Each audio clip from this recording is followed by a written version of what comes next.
Hi, everybody. Welcome. I have to tell you that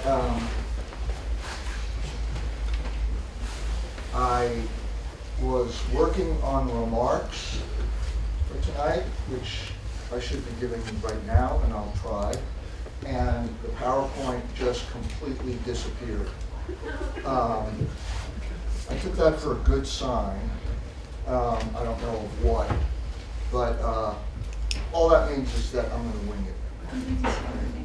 So please forgive me for any missing of names or whatever.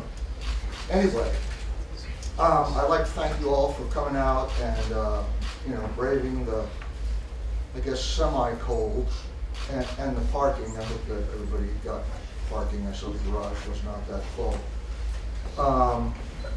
And I would also like to thank especially Mary Crane and the Institute for Liberal Arts and the Vlad Purdue and the Clow Center for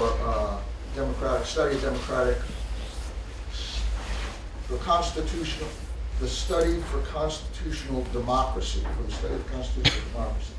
Is that correct? I don't know. But especially for funding this. And I would also like to thank Nancy Netzer and the McMullen Museum of Art and the staff there for providing enthusiastic and ongoing support. And I'd like to thank the department that I work in, art history, and film. I've been there since 1989. Yeah, old man. Never thought it would happen. Stephanie Leone, I don't know if she's here, but she's the chair. And so, I don't know if I forgot anybody, but if I did, I am sorry. When everyone has a camera, street photography, the right to free expression, and the right to privacy in the internet age. I shorten that from in the age of the cell phone and mass surveillance. So consider all of us lucky. But that pretty much is about what we're going to talk about tonight, what we're going to discuss. And I have to tell you that until about 15 minutes ago, I'm not 100% positive, but until about 15 minutes ago, of us, we five panelists had never met, okay? It's the first time we're all meeting each other except for a few email exchanges and I guess at least one phone call to each panelist. So I have really very little idea of what they think, much less what they're going to say. And so it makes me a little nervous about stating what I think. Okay, I don't have a PhD or, I have one of those terminal useless degrees, Anyway, I'm going to say it. So the idea of street photography, or what I consider just going out in the world and photographing.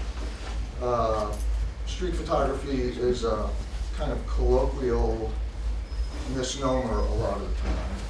But it's basically what you do when you have a camera and want to take pictures. You're taking a course, if you're on your own, you just take the camera and you go out in the world and you take pictures. You're a street photographer, okay? Unless you start and stay in the studio. So I started taking pictures, I don't know the exact time, but, the exact time that I actually considered myself a serious photographer, but it was sometime in college in the early to mid 1970s. And I've done a lot of different kinds of work.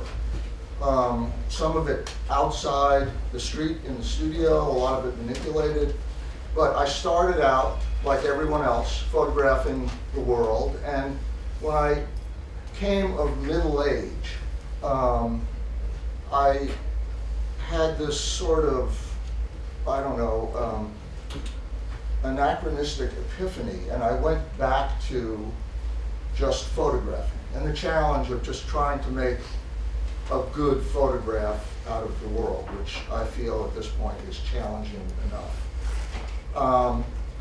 And so that, all this is to say that actually since the early 70s to now, I have seen a change in the public, the collective social and cultural idea about what a photographer is and what a photographer is doing or does and how to react to a photographer. And I think, I like to think that it has good points and bad points, but very often from the trenches, it seems to be pretty tough.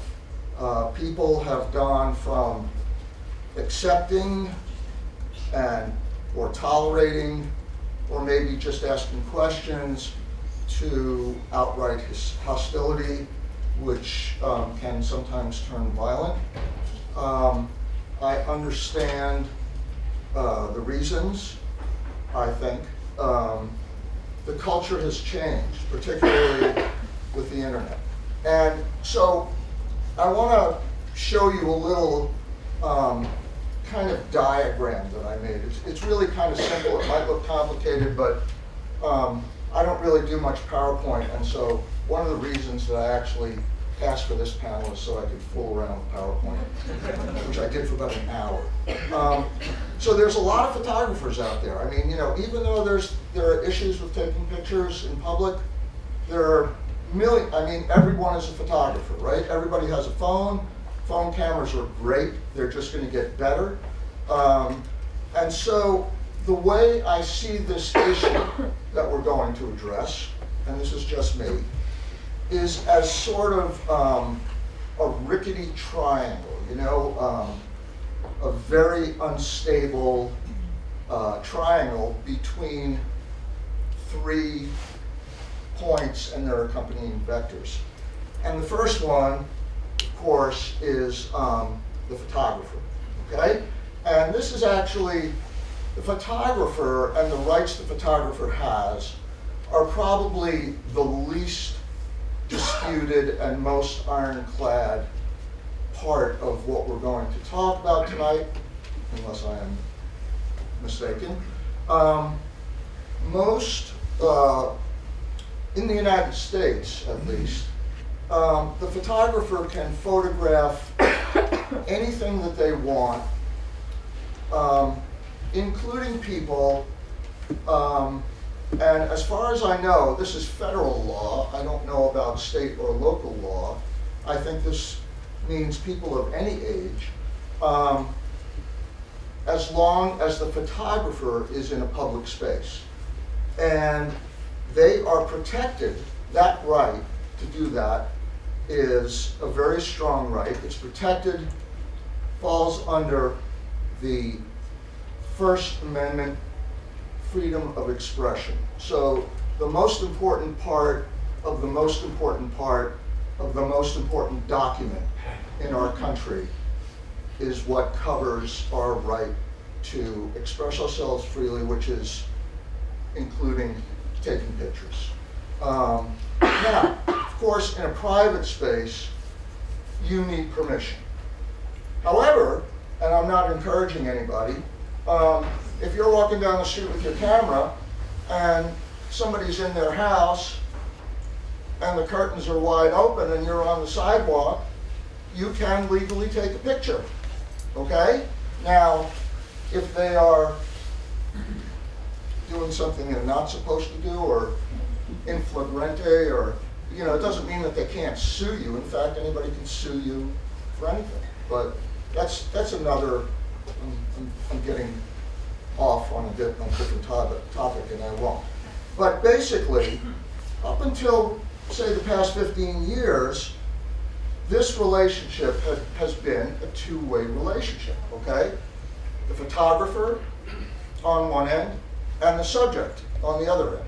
And anything that happened, any kind of negotiation, any kind of issue was under the umbrella of those two vectors, okay? It's pretty straight. But we had the personal computer invented, okay? And then, very quickly, we had cell phones, which, like I say, have great cameras, and they're only going to get better, as will computers. And then, perhaps even more importantly, we have social media, where we can share pictures worldwide, and in theory, you can post a picture on Facebook or whatever, and in theory, 1 million people can see it within 10 minutes, okay? And if you compare that to trying to put a picture out in a newspaper or a magazine or anything that's not digital, it's a shift of several orders of magnitude, okay? And then the last thing that contributes to this, and this I will call technology, okay? It's technology, is that we are under surveillance. Are we under surveillance here? I don't know if we are. It's growing every day, okay? I am not saying this critically, I'm just saying wherever we go, particularly in cities, and I'm sure some of you have heard about New York or London, where basically you cannot go anywhere outside without being seen, and inside most places, or at least most public places inside, or private businesses have probably more surveillance than outside. So we're being watched by like 1 million cameras, or 1 billion cameras, probably, I don't know, somewhere between that. So what that does is it changes that vector from the photographer and the subject to more of a triangular thing. The photographer, the subject, and technology, okay?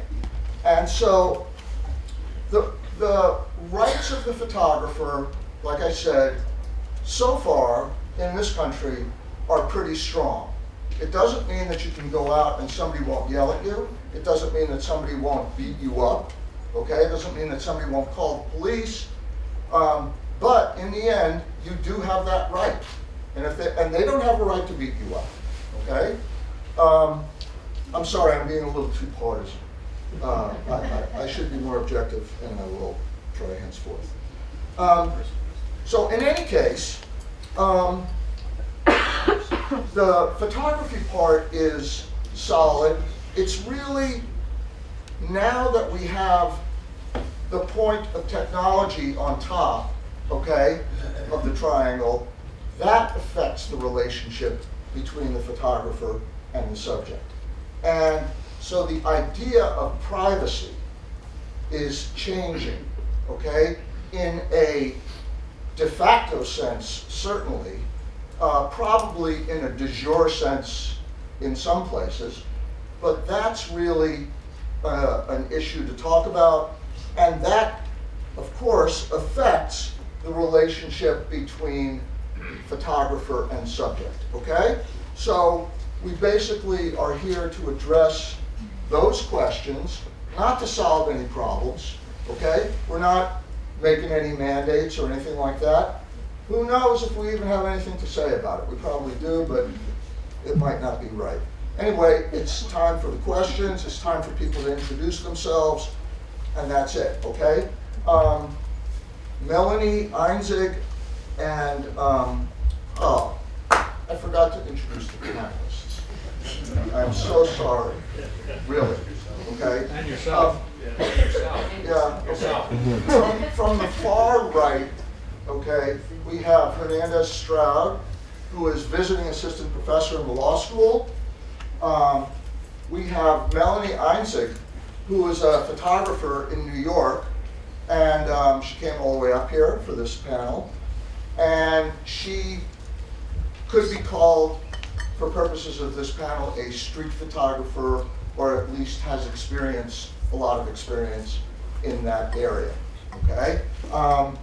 Kevin Buckley is the Deputy Superintendent of Boston Police, of the Boston College Police, and before that, Deputy Chief of Boston College Police, and before that he was the Deputy Superintendent of the Boston Police Department. Gregory Freed is a professor in the philosophy department, whose area, among others, is what we call ethics. Again, I'm Carl Baden. I think I introduced myself, but I don't remember. Okay. My memory, you know. And I take pictures, and I know that I said that I've taught here, and so that's all I have really to say. Melanie, would you like to come up? So we're going to have these two brief presentations, and then who knows what's going to happen, but I certainly don't, but we'll start talking. Yeah, we're moving to Melanie, you cool? What's that? Yeah.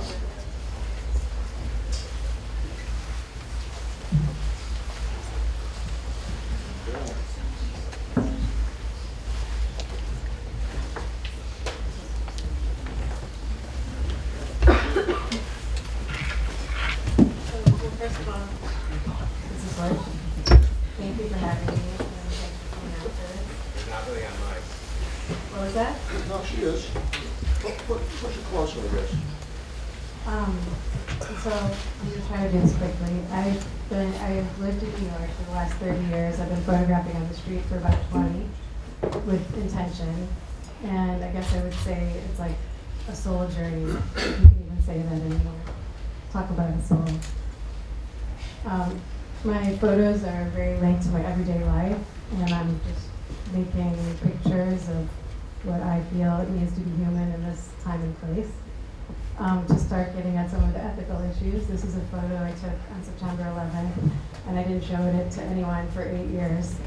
So very different than today's approach to photography. And the reason was because I had a kind of gut feeling that it wasn't right to show it. Another photo this I took when I was shooting for AP, and it was supposed to go out on the wire, but they nixed it at the last minute because the cop had his hand on the gun. So at that point I realized that photojournalism was probably not the best place for me to express myself. This is a photo from Reclaim the Streets Festival. That's kind of like a precursor to Occupy Wall Street, maybe 10 years before. Then other photos are just daily life events. This is Puerto Rican Day Parade in the subway. It is legal to photograph in a subway. I've had to check that before I came here, even though I've been doing it for 20 years. These photos.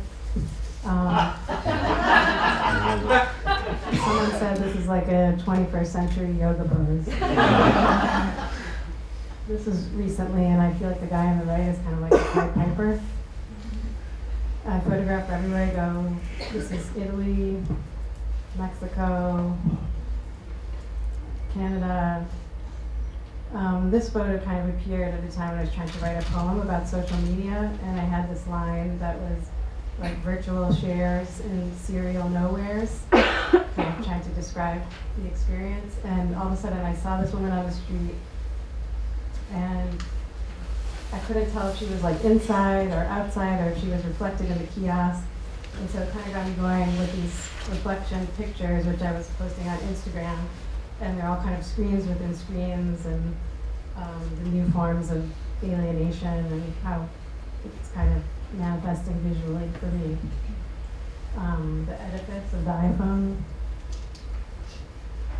data manipulation everywhere, coming in and around us and through our bodies, and in these financialized spaces that, in my opinion, are kind of weighing me down. And many aspects of corporate culture. This is kind of like the new manifestation, something I've been trying to get at for a long time in my work, and how it makes us feel. And this picture kind of like is a, you know, they say like a breaking point is also a point of liberation.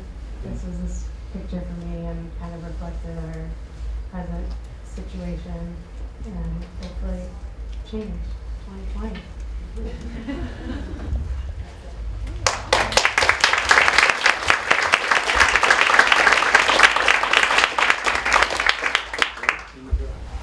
Greg Freed. I'm going to just move your... Yeah, sure. And take, it's the HDMI cord there and pull it out. You can close the computer and, you know.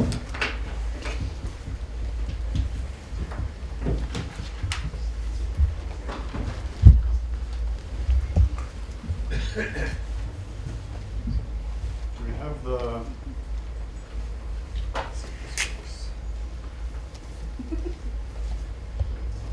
There you go.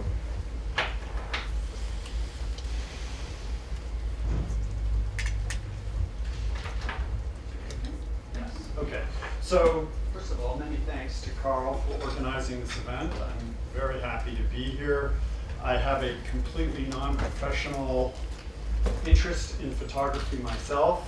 I'm very interested in early photography, so I want to start with this photograph, which is said to be the first known photograph of a human being. And this is by Louis Daguerre, the inventor of the daguerreotype. This was taken in 1838 at the Boulevard du Temple in Paris. This boulevard is and was filled with human beings. Any idea why you can't see them? Very long exposure time. That may have been a 10-minute exposure time at that period. So there is, in fact, one person, actually two people visible, because they aren't moving from their location. There's a man getting his shoe shined, and the shoe shine person there, all right? So, street photography. This image interests me because at the dawn of photography, you could not take somebody's picture without them participating, willingly participating. I mean, there might be some very rare exceptions. This guy's not willingly participating, but for documentary purposes, for the purposes of invading someone's privacy, for tracking them down, if you're a police officer, you could not use photography. So here's a picture of the joining of the rails of the Transcontinental Railroad in 1869. So this is more like what a public photograph at the street railroad level would be, where the people want to be in the picture. They are choosing to be there. Photography was still a medium that could immortalize you, and you would maybe want to be part of that image, especially if it were a historic event, as this was in 1869.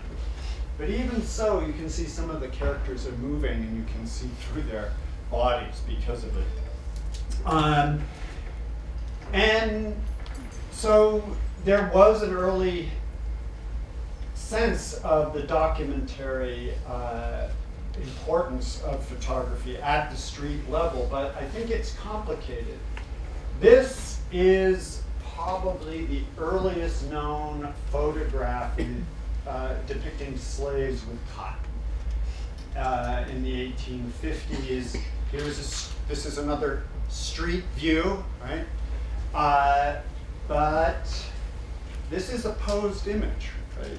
Because of the long exposure time, the photographer, it's a brilliant photograph, but the photographer posed those figures carrying the baskets of cotton as they're proceeding on the street in this quasi-public space, because the plantation owner, the man on the far left there, is like in a classic painting of a wealthy man's estate showing his wealth through this photograph. It is not It is partially documentary, but not entirely documentary in its nature.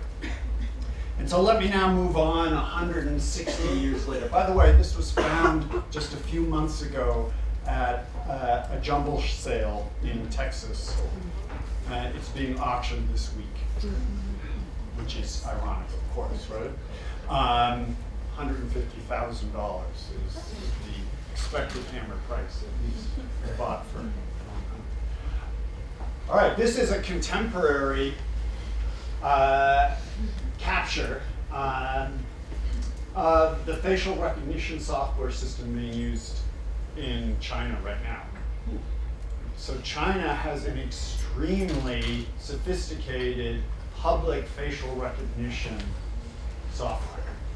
You don't know where the cameras are, unlike in the 1840s, 50s, 60s, and for many decades after. You could see the camera.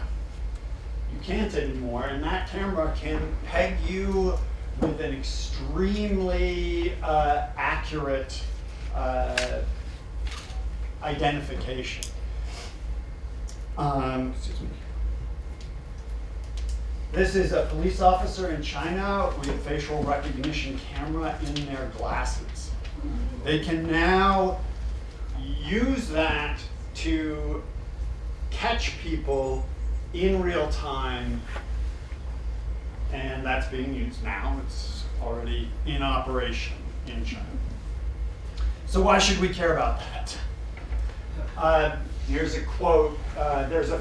There's a quote attributed to the Cardinal Richelieu, but this is really where it comes from. It was reported that with 2 lines of a man's handwriting, said the Cardinal, an accusation could be made against the most innocent because the business can be interpreted in such a way that one can easily find what one wishes. It's been tweaked to say with 6 sentences of any man's written work, I can find enough to hang him. So I think that's the issue that people are concerned about now with photography in public spaces, where the technology has come to such a point that we can be identified and tracked with great precision. What might we do in just a few lines that could lead to our imprisonment, persecution, humiliation against our will, either by individuals or by a government? And here I'm going to bring in a philosopher, Hannah Arendt, on the concept of the public sphere. For Arendt, public sphere was necessary for a free politics. That public sphere had to be artificial. It's not just something that happens naturally. It's something that's created as a political artifact by human beings in order to uphold a legitimate political community among human beings. It's spatial. It takes place in a space like this one where human beings can interact with one another. And it is public rather than private, in which you have a responsibility to appear as you, to present your views for discussion, debate, and decision as a citizen of a political community. So for Arendt, and I think for any democracy that's functional, we need to be able to present ourselves and be willing to be seen for who we are if we want to make a case about what matters to us in public life, if we want to live as a free people.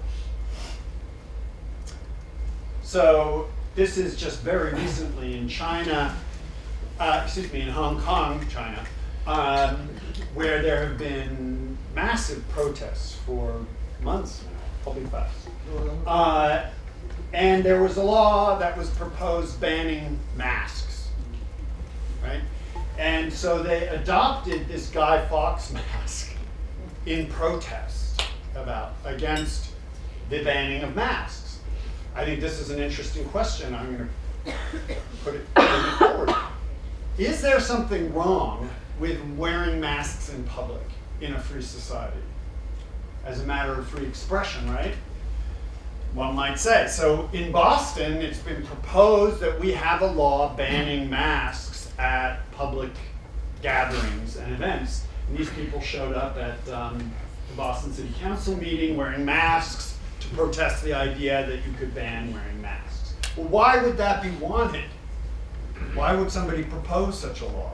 Well, this is August 21st, 2017. Here you see an Antifa, anti-fascist activist in a physical confrontation with the police, wearing a mask, right? Antifa, and they aren't the only ones, often show up in contemporary events masked and engage in acts of violence or counter-violence. I'm not going to litigate that issue right now, but it's important, and we have to remember that it's not just a left group that can wear masks, but it can be the right as well. This is here we see a MAGA hat wearer. This is supporters of the Patriot Prayer rally at the University of Wisconsin just last year. And we have to remember that in American history, there's a very ugly history of mask wearing. This is back to the 1800s again, 1868, Huntsville, Alabama. Men in Klan robes, of course, wearing masks. To be street riders, right? To be out in the public, but masked. What does it mean when we don't want to show up in public? Do we have an obligation to show up as who we are in public if we want to live in a free society? So those are just my thoughts to start us talking. I'm going to leave it at that, not say anything concrete beyond it. Thank you.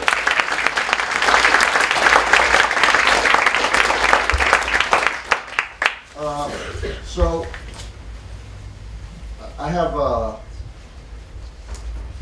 couple of things to say to start things off, but just another thing about my memory. You've probably never seen this in a panel discussion, but I forgot somebody that I really wanted to thank, and I know it's well into the panel, but I do want to thank Lillian Shu and Hilary Zelson and Greg Cook from the Cambridge Arts Council, because they had as much of a role as Boston College in getting this party started. And so, thank you guys. I thought I saw Lillian.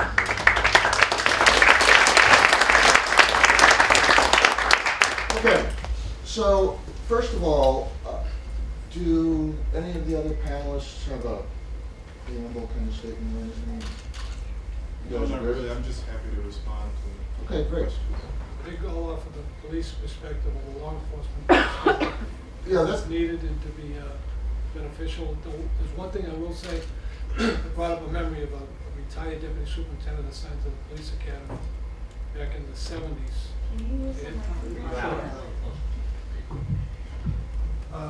There's something that comes to mind. There was a retired deputy superintendent from the Boston Police Academy, and he made the statement that the eye can't make a trespass. So wherever you are, if you're on solid ground, if you're in a public area, your eye cannot be making a trespass, and I think that follows through with the camera as well. So if you're on safe ground, you can take a picture of it. Thank you. Which reminds me that this panel we're discussing issues that go into the realm of philosophy, legal philosophy, ethics, et cetera, but I think that also some people here might be here because they want to know what the rules and regulations are, where they can and where they can't photograph. So I'm going to leave a lot of that to the question and answer, but we would be happy to cover it. Okay. So I'm gonna bait a hook here and see if anybody bites. One thing that I wrote to all the panelists was that my feeling was that there were two issues worth talking about within the larger issue, regardless of what else we did. And one of them is how we should define privacy today, or areas around how we should define privacy, because, you know, we all have opinions about how we should define it, or maybe we don't know, you know? So that's one thing. The second thing is really a bottom line question. It's kind of a scary question. We know photography in the public space is legal, but is it ethical? Okay? Is it right or is it wrong? And obviously the answer is complicated and depends on the situation, but I think that that issue should be addressed as well. So those are the two things that I suggest starting with, and I want to see if anybody bites. Yeah. First off, Steve Edson, I'm a professional and street photographer for over 40 years. And one of the things you said right off is we're in a public space. But the fact is we're in a private space. We're at a university that owns this space. Does that make it public because we're all invited here? Or is it private because it's owned and operated by an entity that is not public? I'd like to say something from personal experience. Recently, I was at a lecture at another university, and it was an art lecture. It was an audience that I felt very comfortable with, and I got kind of bored during the question and answer. And so I took a few pictures of sort of the configuration of arms and legs of people down the row, that sort of thing. Pretty innocent picture, or 4 or 5 pictures. And the person in back of me called me out on it. And afterward, I went to the person who was in charge, and they supported the person who called me out. And one of the things they said was, this is a private space.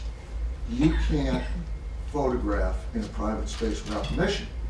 Now, I was thinking that, geez, is there something in the university's bylaws that says specifically that one cannot make photographs on campus grounds or in this auditorium without permission?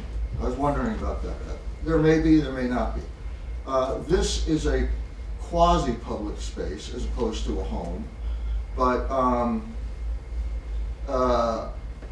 then I looked it up, or actually I didn't look it up, I called the ACLU, I wrote the ACLU, and they were not terribly interested in my query compared to some other things that they had to deal with, but they did answer me, sort of, and they said, well, it's probably a private space, when it comes down to it. So that's my experience for you, and that's all I have to say about it. Let me just rejoin to that.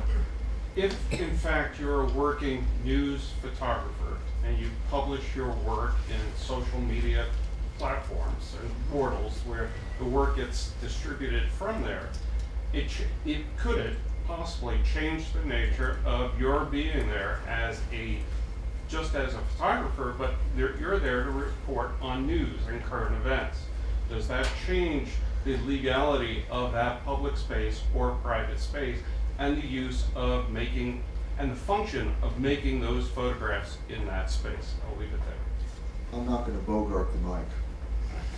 Can I say something? Can we answer this question? Oh, sorry. We should ask the lawyer. Well, so I guess the way that I would think about it is I don't really think it would turn on purpose for which you're going to be using the photo. I think that it turns on where you're capturing the photo, and the law is always slow to catch up with technology. And so in First Amendment, Fourth Amendment cases, we're looking at how basically to think about all these new problems the way that people who wrote these laws thought about them. Of course, there was no real technology back then, so I think that in this sense, I mean, if you compare the private setting to a home, which, you know, it's a quasi-private setting, I don't really know that it changes much based on how you use the photo. I think it really turns on where you take the photo. So is this a private space or a public space? Well, I mean, I think it's, as Carl said, a quasi-public space. But I would venture, and you know, I'm flying by the seat of my pants here. I would venture to say that if Boston College didn't want you to take, or didn't like that picture that you took, and they wanted to do something about it, they could. In retrospect, I'm not sure, but I believe that news outlets that come onto the campus, they check in with the media office before they set up. They don't allow them to set up cameras as they wish. They can't walk into cameras and just set up a camera on campus. But a news outlet that shows up with a tiny iPhone can spend all day taking all the pictures they want. As private So it's citizens all- or potentially right, a it's college all- student. It's all about that particular moment. There's no set rule. It's who you're taking a picture of. If I come in here and there's someone with a child here and I stand there with my iPhone and take a picture of the photo all day, you're gonna kick me out. Same person can take wide shots and whatever. It's every moment is different. And whether or not you get caught is I different. can't step on this campus for more than 10 minutes with a big video camera and a tripod without security showing up.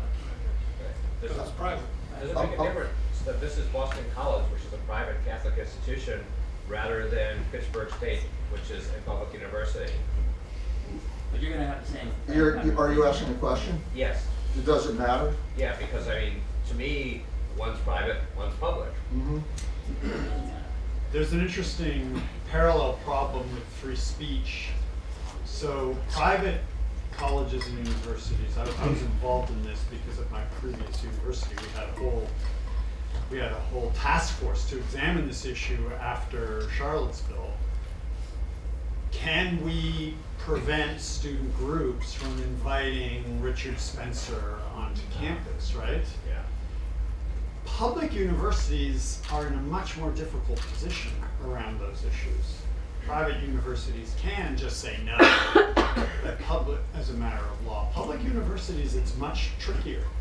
And in certain states, the legislators will start attacking the university and threatening to withhold funds if they don't allow speakers on campus. And so the same thing might pertain to your question as well about photography. Should private universities prevent students from inviting people on campus? I think they should if there's a legitimate concern about safety. But other than that, I think, no, they shouldn't. But if there's a legitimate concern about safety, then I think that's fair game. Which is, from a de jure sense, that makes sense. From a de facto sense. Yeah, I mean, you have a university with 30,000, 20,000 students, a huge campus. People are coming in and out all day, and we have surveillance cameras, but probably not enough. Yeah, so I was at Suffolk before I was at BC, and when we were having these conversations, the question was, what happens if we have a free speech event where they invite in speakers like that here at our university, and something like what happened at Berkeley, where Antifa attacked the free speech event, and it ended up costing $600,000. Well, Berkeley may be able to handle that, but Suffolk could not handle that. Even that amount of money financially would have been enormous. That was a long time. Yeah. They can shut that protest down. Police detained it. But then what do? Then you seem to be impinging upon the First Amendment, right? Because it is a public university. No, not shut the event down, shut the protest Shut down the entirety of the protest? down. No, they stepped back and let the protest get out of hand. let Antifa get out of it, yeah. But that's really hard to control in the moment. I mean, we ask our police representative, when you've got really militant groups facing one another off, the control It's gets a difficult thing to manage when you have two, sometimes large groups, like say the Boston Common a couple of years ago. That was That was what I the had. police handled that. Well, the pictures or something. Outstanding. So that took a lot of planning, and there was a lot of strategy, and there was a lot of patience. But that could have turned out I very was super poorly impressed. for the people. But it was a good plan, and it was executed as best it could have been. I mean, getting the people out of there was a pretty dangerous thing. It was a hot day. It was even hotter in the wagons. We had to load the people into the wagons and get them out. But in the end, You nobody like got the hurt. guy here. Hmm? He's the, Who? who was the chief of police? Oh, holy joke. Yeah. He's very good. But how much did that He cost? orchestrated, he pretty much orchestrated that. How much did that cost the city of Boston? Do you have any sense? Finance would have to answer that question. But hundreds of thousands of dollars, probably. I And didn't actually intend overtime. the full conversation for this direction. I just wanted to stay with photography. Yeah. But it's the same set of issues, Yeah. right? So the thing I would say about what Carl said before, there is excuse me, it was not Carl, it was Kevin. The quote was what? The eye cannot make a trespass, right? The difference is that our eyes can't make permanent what they see, whereas a photograph can. And that's where the Cardinal Richelieu's lines come in. Because once what the eye is seen is made permanent, somebody can interpret it. And if that somebody has malicious intent, even the most innocent sight can be made problematic. So I think there is a difference, and it makes a difference for privacy.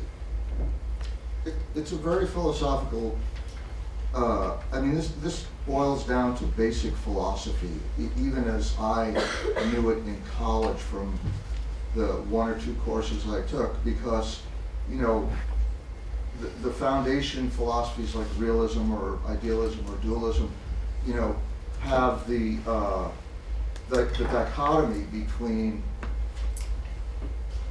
what, if something happens, you know, the actual event and perception.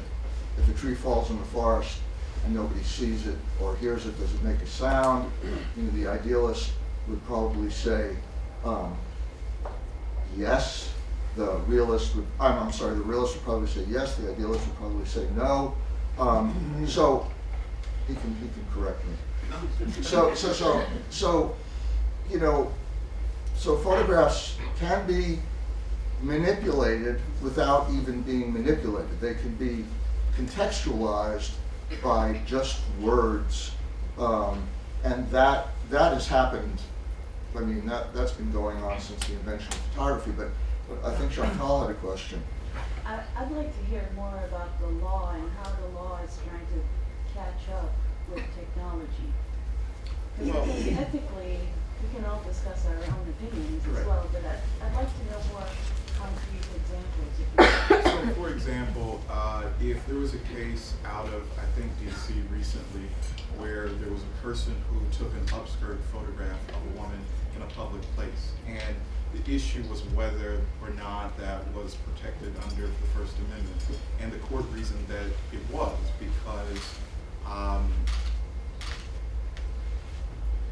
I mean, if you look at the framework of the First Amendment, it is, I mean, it's pretty absolute for being able to take photographs in public places, and there just wasn't a statute on the books that would have afforded this woman a right of action. Needless to say, I mean, that's an example of where the law, I think, has failed to catch up. And I think it's just really hard because the First Amendment has just grown and grown and grown over the years with respect to the advent of technology, and I'm not sure at what point it will at all catch up to be able to satisfy people who don't want to be photographed. I mean, this is great for street photographers. just, my feeling about it, again, an amateur in the area, not photography, but in the legal and ethical. My feeling about it is that people who lost my train of thought here. Hernandez, what was that last thing you said? I'm not really sure. We had a lot of people come in and play.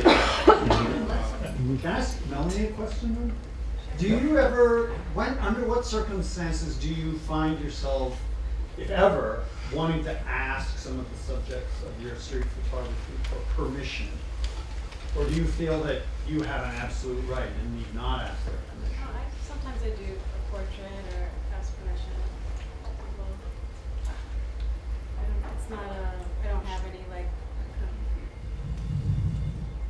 I do sometimes ask people permission to take their pictures. And it's not, I don't have any like rules for myself about it. It's an intuitive thing. Like sometimes I want to have an interaction, sometimes I feel it'd be more appropriate. So I do. Do you I don't- see any patterns in when you think it's more appropriate to ask? I wouldn't say that I see patterns. It's more like it's like an individual standing there, sitting there, and it's just not a picture. But there's something about their face or their personality that I like. But it's not just a picture of them standing there. But I want like face, and I want to interact. I want to talk to the person usually, and it's the camera gives you a license to go up and start talking to strangers. I find that sometimes it's just the opposite. The camera makes it more difficult to talk to strangers. And that's something that I wanted to ask you. I live in Boston, Cambridge. You live in New York. And I think we may have talked about this. I've considered New York and LA maybe as more the Wild West when it comes to street photography, and it seems to be a place that it's easier to do it. I mean, everybody is crazy. There's a million people around. They're all involved in their own mishigas or whatever it is, and you can just. I told Melanie this story about how I was in New York and I was staying at 75th and Madison, and I was going to meet my daughter at the David Werner Gallery in Chelsea on 18th and like 11th Street or something like that. And so I walked and I took pictures the whole time, and I took my time, and in that entire walk of, it's probably at least a couple of miles and millions of people, maybe there were one or two people who said, "Oh, hey, what you doing?" or something like that. But I find in Boston, it's hard to get a block, before somebody reacts. Now, I have to add to that, that I have a special magnetism for trouble. Something that many other street photographers do not have. I've thought that and I've been told that. So maybe your own personality and your approach, the way you look, the way you dress, comes into it. But I wanted to ask, how you felt about your experience photographing in various places, but the need for this panel. You recognized it on some level, but I have the feeling you didn't say, "Boy, I'm glad somebody thought of this because I've been getting the hell kicked out of me, for the past 5 years." You seem to work without too much blowback, and I'm just curious about maybe an experience or two. Yeah, well, I was surprised to hear that you have such a response here. It's big. No, I think it's, I mean, I kind of just have been here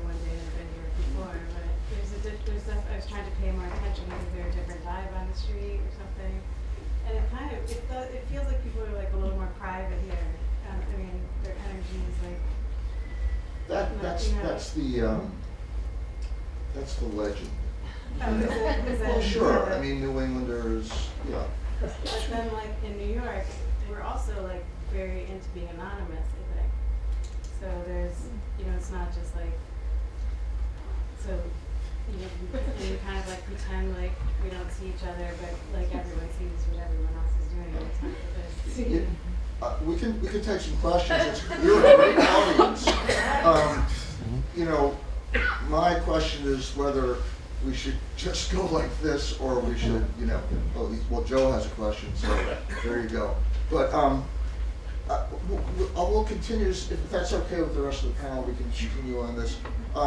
The woman over there had a question? I have a question, a legal question. So, I should add also that my area is not the First Amendment, but I am doing my level best to try to answer the question. I study the 14th Amendment and civil rights, but I am a novice First Amendment expert. So when you're on the phone sometimes and you're talking to the bank, whoever you're talking to, they say this phone line is being recorded. That's notification that you are being recorded. Right. So, but if I walk into a bank or the University of Massachusetts, or I don't even know if it would be required at a place like Boston College, but why aren't there notifications like you are under surveillance? But you can walk into any building and be under surveillance and not have any, unless you look up. Yeah, I think people might think it's secure. There's security cameras. I think that it's a little bit different from having a particular telephone conversation about a particular matter. Whereas in a building, there are a host of reasons why you might be being recorded. So I think it could turn on that. I'm not exactly sure, but that's just my visceral reaction. The police chief can have something else. I think the audio portion is a concern. In order to capture audio, they would have to let you know and give you notice, but the video, it's free reign. You'll never see a video camera in the back. So like the reason If you're doing it over the top of the stall, you're in trouble. And And that's happened quite a bit, it's happened all over the place. There's an expectation of privacy, should not be in there. I mean, that there has been? No, people going into, Oh, like the upstairs. yeah. But I think it's the audio that's the concern. okay. I actually was wondering if I was say something to that, because I was very interested in the two of your different experiences in Boston. And I think I've observed over the last 5 years that men with cameras get a different reaction from women with cameras. And all you have to do is try taking a picture of a kid in order to experience that difference. Yeah. Children, Even a woman with a camera with children. Children are like, their own. anybody care to speak for Yeah. as an issue? The issue specifically of children? No, men versus women. Yeah, I mean, that's also another theory. I mean, a friend of mine's daughter went out and took some pictures and came back, and they're good friends of mine, and I come over and whine to them about my experiences, and their kid is smart and she picks up on it, and the mother said that told me that she said, well, Layla says that your problem is that you're just an old man. And she's I'm an old white man. I'm an old white cis man. So I mean, I have been nailed by I was at the rally that Kevin was asked about with the white supremacists, and I knew what side I was on, and I remember going back on the T, on the red line, and it was crowded, and I took some pictures, and it is legal to take pictures on the T, and a woman who I will characterize as a Brattle Street mom, which means that she was comfortable, and she was left wing, and she was You know, she started yelling at me, and when I tried to introduce myself to her, she absolutely didn't want to know. And so she'd said to some people, well, I think he's taking pictures of you, et cetera, et cetera. You know, I do think that gender, certainly, race, and it depends where, okay? You know, any kind of ethnicity, age, has to do with it. There's no doubt about it. But the question is, you know, how does that really fit into the greater model? I mean, you're always going to have old people, you're always going to have young people, you're always going to have black people, you're always going to have white people or brown people or, you know, whatever. You're going to have trans people and straight people and gay people and, you know, and people are going to go into all different communities. There's no law or any kind of really legal action that can do anything but permit it. I mean, at least so far. And one of the reasons that I wanted to have this panel is because of present circumstances, you know, and judges that are being appointed to the Supreme Court at this time. And I don't know if I really want to get into, you know, anything that's happening now. I'd like to talk about just like the larger issues in general. But I don't know how to answer, you know, your question except to say that, what can you do? Wear a mask. That would be helpful. I know, yeah. But I think, I mean, without getting into the specifics of the current political situation, I think we're talking about trust. And we're talking about basically the only two times, I think a lot of just an amateur fooling around taking pictures all the time. It's been 2 times in New York, and both times it's been when I've taken a picture of an African American. One situation was a kid, and one was a couple of guys. You know, they were just fascinating. What they were kind of doing was fascinating. And one was, I was at a playground, and there were these really just gorgeous looking African American kids just playing all over the playground, and I was just snapping away, and an African American woman came down the street and was like, "What are you doing?" And I said, "I just was admiring these kids, and I just couldn't help but taking a photo." And she said, "You have absolutely no right to be doing that." And it had to do, it felt to me clearly that it was an issue of trust. You know, and I usually get along with almost everybody. You know, but it really wounded me because I felt terrible that I'd offended her in some way. And this wasn't even her kids. This was part of the same, you know, racial group. But I think it's trust, and trust is eroding. And I won't get into specifics, but I think it's influencing. And we will see even more people who feel we are judging in some way, or we're identifying them in some way because there's a breakdown, and people just liking humanity and taking photos because people are fascinating. Sorry, I didn't mean the facts. I'll respond. I think that you're right. I think that, I mean, the specifics are the sort of elephant in the room, and I do think that they matter a great deal. And I think that with a lot of, you know, issues that communities of color feel that they're facing, Black Lives Matter, I mean, there's just such growing mistrust, and it's historically been that way with law enforcement, which is why, you know, they're trying to do things like community policing and other things to rebuild or to develop that trust. And I think that, Carl, you're absolutely right that it matters, you know, where you are, who you're taking pictures of, because that can really affect, you know, the atmosphere of the subjects, whether they want to be photographed. And so I can imagine you trying to take a picture, you know, with great intentions, but for whatever reason, being met with, you know, a kind of visceral opposition that is a consequence directly of mistrust. I'm kind of on the fence with photographing children too. I actually don't feel 100% comfortable photographing other people's children. And I feel like when you're photographing adults, they could see you and say, "Hey, like, I don't want you to do that," and then you have to decide, like, am I okay still keeping that picture, taking that picture? With a kid, for the most part, they're not gonna come up to you. Why did you take my picture? You know? They were all with parents on the playground, and I think that influenced my sense that if anybody was gonna object, it would be somebody, a parent with their kids on the playground, and actually this was a passerby, which was interesting. A kid can't make a judgment, you know, I mean, just saying broadly. So, there's another issue about kids. I've done a lot of work photographing as a professional, and if you're doing it for organizations that, you have to be clear. Well, you probably know what this is.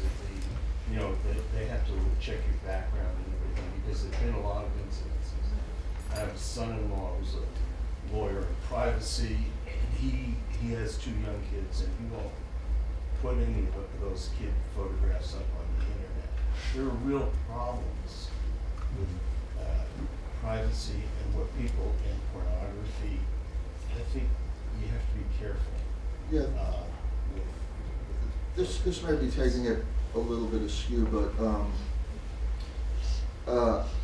I have been called a pedophile more times than I can remember in the past several years, including on this campus, by 22-year-old students. But and it makes me wonder about, and I don't know, maybe Kevin can address this. It makes me wonder, what actually are the statistics and modus operandi? I mean, do pedophiles actually go around with cameras taking pictures? And if I use a flash, if I was a pedophile, I probably would think twice about using a flash, calling attention to myself. But do you know anything about how these people operate? I mean, is it? Well, I would think that a lot of it has to do with online and not going out in the world, which brings us to the distribution question, which I think is important. But I see a pattern developing here, Carl, with you and cameras. yeah, join the club. Right. I think anything involving children is going to be concerning to parents. The market in child porn and such is, I mean, you'd be sick if you knew what actually went on and how prevalent it is worldwide. And the internet does not help at all. I mean, it's a treasure trove for a pervert or a child, abuse or whatever. But it's a concerning thing right now, and it's probably going to get worse. It's not just in this country; it's worldwide. So there is a problem. Oh, I know there's a problem. I was curious about flash bulbs and things like that. I think they're a little bit more cagey when they come to take the pictures. It's a big problem. Dialing it back before the pedophile question, because I'm not really an expert in that area. Thank you. I was thinking about with children in particular, sophisticated parents. I know so many parents who don't want their kids' images up on Instagram. So what I want to get at is there's something about when you take a picture, there's an ownership question also. Who owns it? Because a lot of most people are shooting with phones. The image goes to the cloud, it gets organized in one way or the other, or it may end up on Instagram or somewhere that then gets into a database, which is then, spat through facial recognition. There are huge databases right now that are going into, who knows where. A lot of the databases, we're not even sure what they're going to be used for. But for instance, Snapchat is all about facial recognition. So you have kids and adults on phones doing Snapchat and getting their faces mapped, right? So there ends up being another layer that complicates the ethics and the legal questions in my mind. And that's something I'd love to hear from, the panel and what you think as far as ownership and who owns even their own images in the public, if we're in the public sphere. And also our own you're right about the privacy question and maybe the personal question, what is the personal sphere?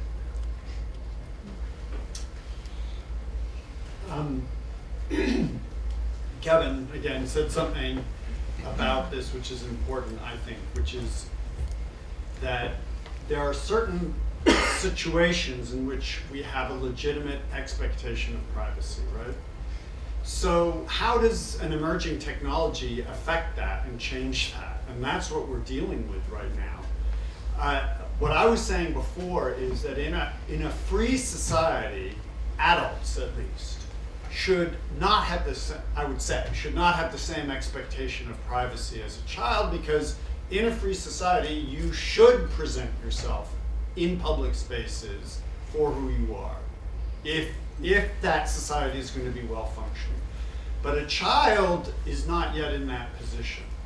The problem is that the technologies that we have now interrupt our sense of when we have a legitimate expectation of privacy and how that's going to be changing. That's why I put all those images of the facial recognition and the incredible technology that is there that allows us to be tracked and persecuted in one way or another by revenge porn, by child pornography, by a police state, what have you. So Carl asked, what is your question? What is privacy today? Privacy is not a stable thing. But I think if you're going to have a free society, there has to be a zone in which we each feel comfortable retreating, where what we do and what we say cannot be immortalized and then used against us in ways that we don't want. And that's what we don't know anymore because of the emerging technologies. But curiously, you have recording devices on your phone, in your home, Alexa, whatever. Crazy to me. And smart home technology. That we are in a free, whatever free society means. Who's to say when the picture is taken, you're in a free society?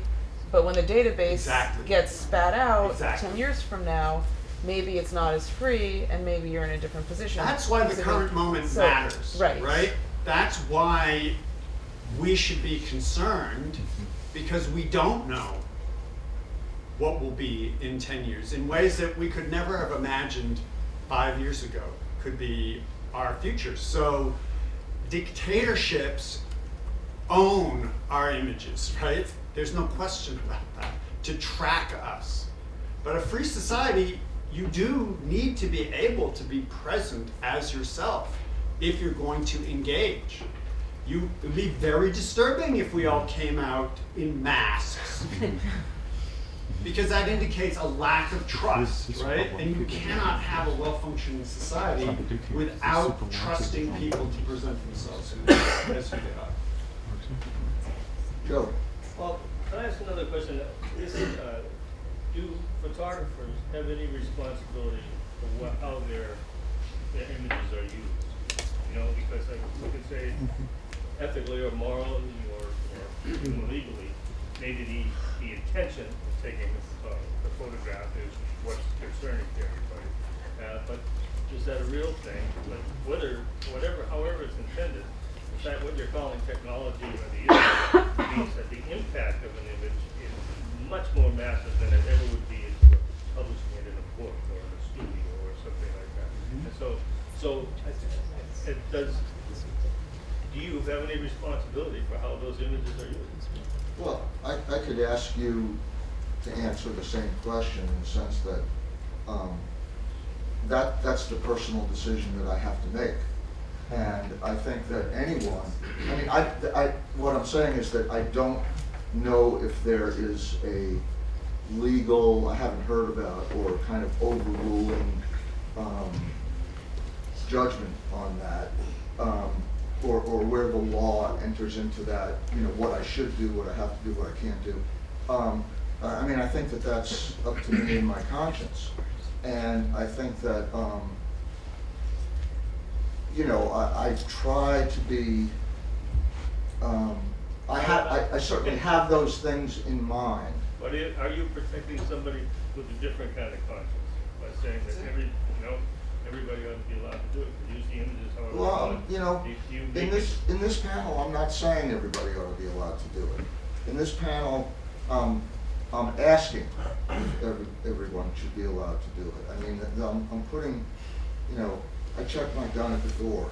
And, no, seriously, and, you know, I think that the question that you ask is a very good question, but I think that, you know, really, Melanie and I, or even Hernandez or Kevin, you know, I'm sure you've taken pictures, and I'm sure, you know, aside from the family pictures you took, you know, maybe you're on vacation, you saw something that was interesting, whatever, you do have to make these ethical judgments, okay? And it's, you know, it's on a per case basis.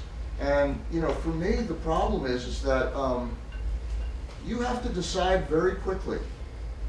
You know, one thing about street photography is that you don't have to be an athlete, it doesn't take an athlete, but it's very much like being an athlete in the sense that you have to be in a zone. And, you know, I'm speaking for myself, but I think I'm speaking for other people too. When you are out, you know, you are tuned to what you see. And it's the kind of thing where you know, everybody said, oh, I wish I had a camera, you know, now so I could take this picture.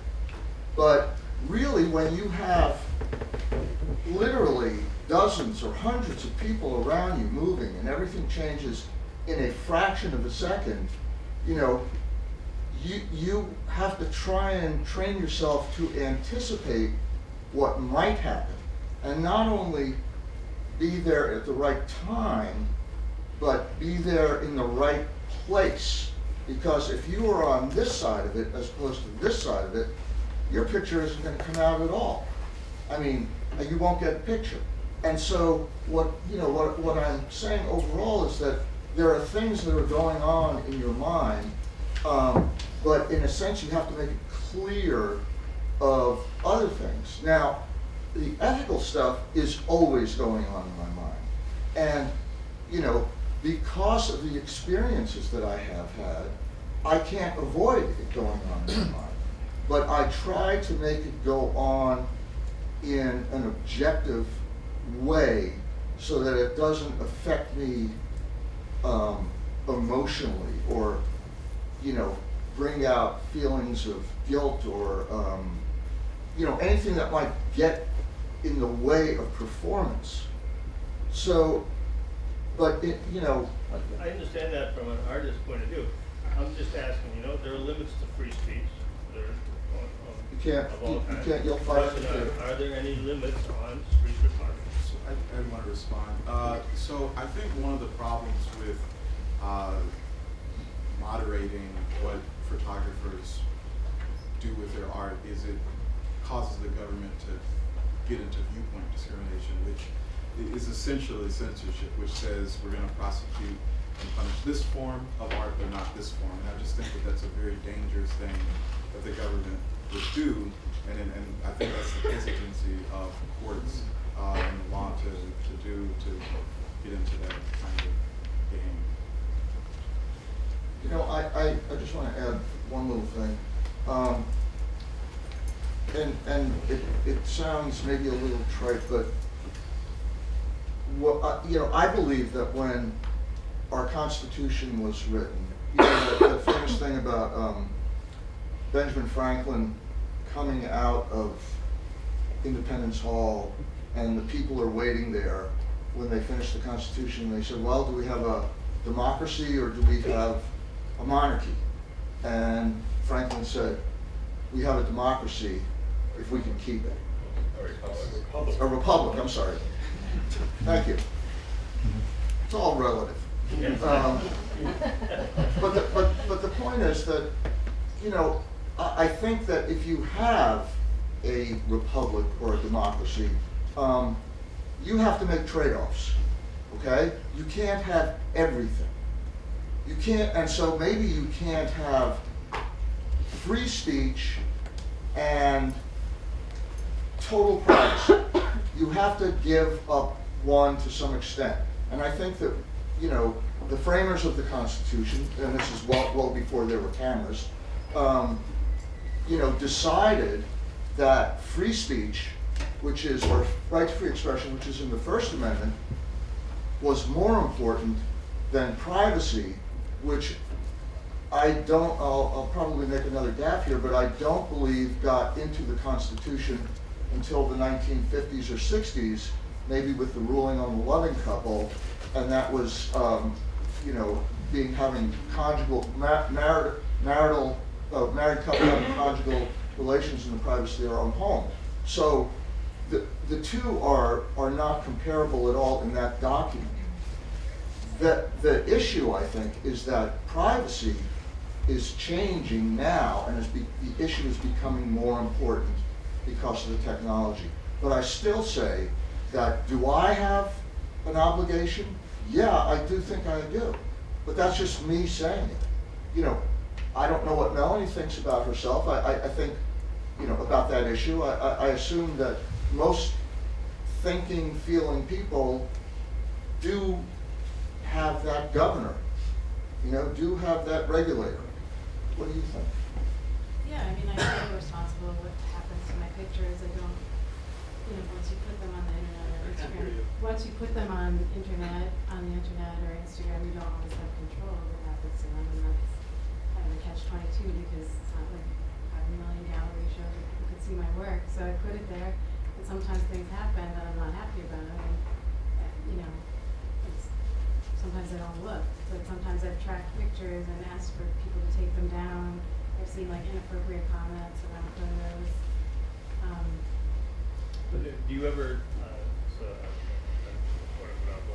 do you ever feel like you shouldn't be taking pictures? That there are things, street scenes that might be great photos, realistic photos, but really you shouldn't be doing that. It's embarrassing or could be number things to the other person.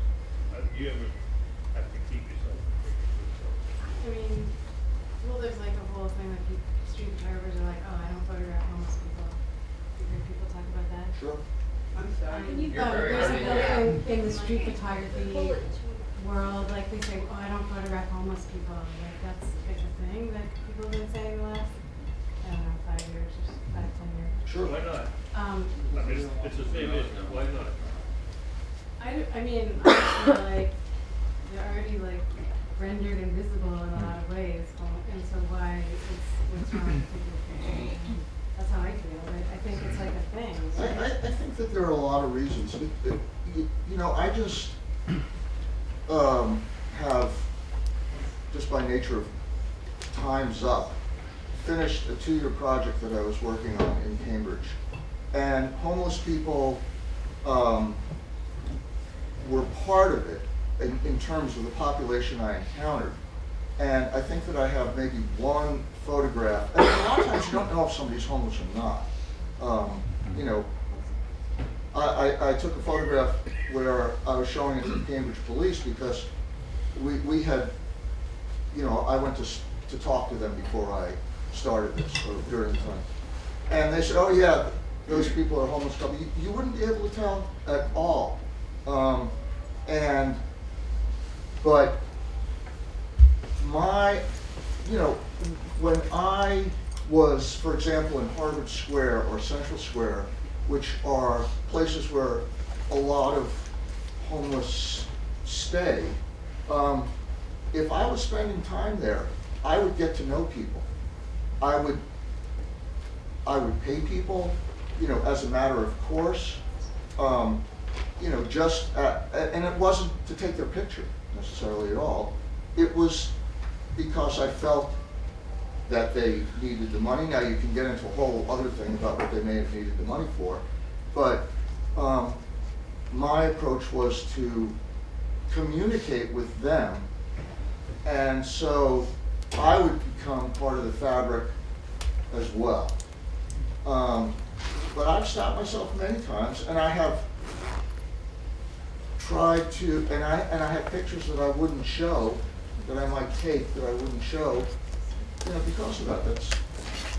I think it's pretty, Yeah, there's a lot of pictures taken and not necessarily shown. Yeah. And so I'd like to answer your question, but sometimes you could just take them, even if you weren't sure if you should be taking a picture or not. But I guess what I'm asking is that, should that be up to the individual photographer? Can I jump in for a sec? or should it be regulated or something? You know, the history of photography is relatively short, but in its short history, there are photographs and photographers who might have photographed things that they should not have. The Miley massacre, the nude girl running down the street, is a perfect example of an iconic image that caused and had social change attached to that image. It had ramifications, not because the photographer edited that picture before he shot that picture, but afterwards it became a cause of social change, looking at the horrors of war. Eddie Adams' picture of the Vietnamese soldier shooting the Viet Cong soldier in the head. There are a lot of war documentary photographers photograph the horrors and tragedies of human life. And one can say, well, you shouldn't photograph this, or because of that, it changes course of history, it changes the course of human interactions. As a street photographer, this is my reality. You're all part of my reality. And when I leave here, you disappear. Maybe I get to meet you again, maybe not. But I have the freedom to record what I see in front of me. I'm very grateful for that in this country. But I caution what I do with those pictures, such as what Carl is talking about, what I do with them are mine to decide. How to post them, where to post them, how to contextualize them together in portfolios of images. But I think it's dangerous for an artist to pre-edit their work before they've done it, because that's a form of censorship, and we as a population, as a society, as a civilization, will be worse for it if that occurs. That's sort of what I was getting at, in the sense that you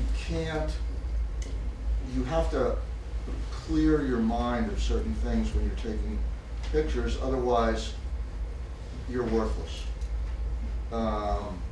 You're not going to be able to do it. And I've changed probably, but I used to tell students that when they say, should I take the picture or not, is the picture worth the grief you might get from taking it? And that has even become much more complicated. I do want to add that the picture that he was talking about of, the famous picture of the napalm bombing, that was taken by a photographer named Nick Butt, who was a Vietnamese photographer who is a United States citizen now. And pictures like that, first of all, I think are a different story, because they are news photographs, they are war photographs, they're in a different category. Street pictures of everyday life are, in the hands of the right person, are very important. They have a different kind of importance than the news photographs. And those photographs, those really storied photographs, often have a very complex, history. It so happens that girl, who is, an old elder woman now, and lives, I believe, in the United States, and has kids, and she and the photographer have had a very close relationship for decades now. And they did a book about them. There may have even been a film about them. So there's all this stuff that happens because of a photograph, if it becomes iconic, that a lot of people don't know. Anybody else? it's after 8. If people need to go, that's fine. I think we'll take this for, you know, a little bit more time, but yes. I just want to tell everybody, hi. I'm Hilary from Cambridge Arts Council, and Carl forgot to mention, but he has we have a great show up at Cambridge Arts Council at the City Hall Annex. For 2 years, Carl has been photographing Massachusetts Avenue from the river all the way through the Arlington border. We have 70 photographs up on the walls, 4 screens of monitors. It's open already through February 14th. The opening reception is on Monday evening, so if you're around, please stop by the City Hall Annex on Monday evening for the reception for the exhibition. I brought postcards, so at the end I'll put some postcards up at the front, so please take one. But I just wanted to make that call before anybody.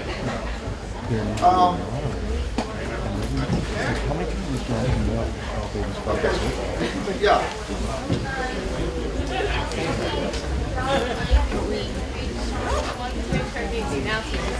Yeah.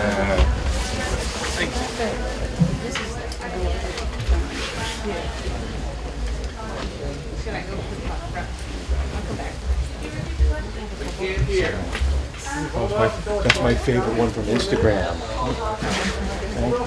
She asked what was the difference between news photography and street photography and how do you differentiate that?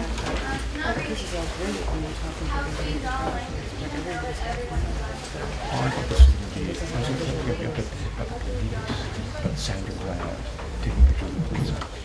I mean, for myself, street photography is more in the vein of poetry and less of trying to tell a narrative or attend to the news of the moment. I mean, sometimes it does, but it's, to me, it has a slight differentiation in documentary photography or photojournalism, which is not, you know, less of a personal vision and more trying to tell specific news story or social story.